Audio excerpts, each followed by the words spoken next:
Hey everyone, it's Ben Hardy here, and in today's video we're going to be going over the all-new 2023 Nissan Ariya. Before we get into the walk around, I just want to give you guys some basic specs on the vehicle. So first off, it's going to be fully electric, and there's going to be two different variations. There's a front-wheel drive variation and an all-wheel drive variation. The front-wheel drive variation will have 238 horsepower and then 221 pound-feet of torque, and then the all-wheel drive variation will have 389 horsepower and then 443 pound-feet of torque, and Nissan's trying to get about 300 miles of range out of this new vehicle.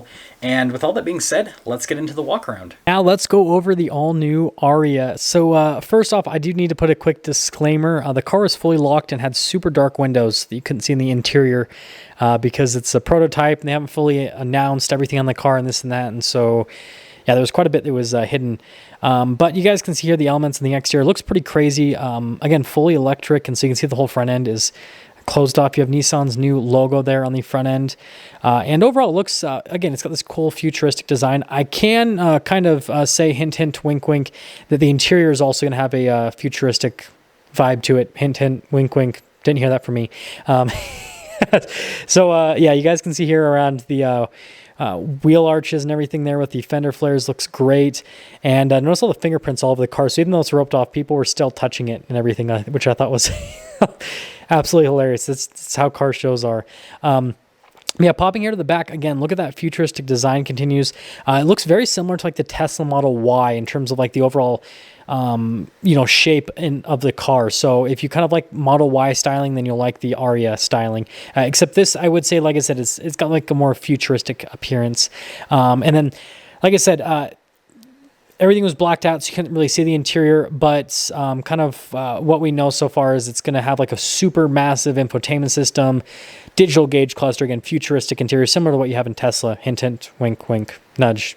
Anyways, so you guys can see here, I just want to show you a couple other vehicles since there wasn't a lot to show with the Ariya, so you guys at least had something else in terms of sustenance from this video, so that's actually worth watching. So first off, you guys can see here with the Frontier, this thing's decked out. It's got a tent on it.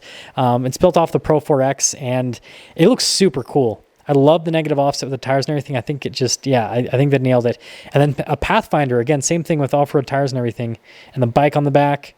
You guys can see the bronze wheels. Looks really cool. I think it was the Nissan in Southtown that did a lot of these builds here, so I thought that was cool. And this thing I just want to mention about Nissan's overall like staging. I think they had the best staging at the auto show because they showed their vehicles with cool aftermarket goodies that you could get on them. I thought that was really cool. They had some stock vehicles, right, like that, for example. But then they had stuff like the Pathfinder and this Frontier that had cool aftermarket setups on them. And so, I don't know, I thought that it was cool. They showed like some lifestyle application with their vehicles rather than just bringing stock vehicles to the show. But anyways, there's the Ariya and there's Nissan's stand. I think that Nissan killed it. Like I said, I think they had the best stand at the auto show, and that's all.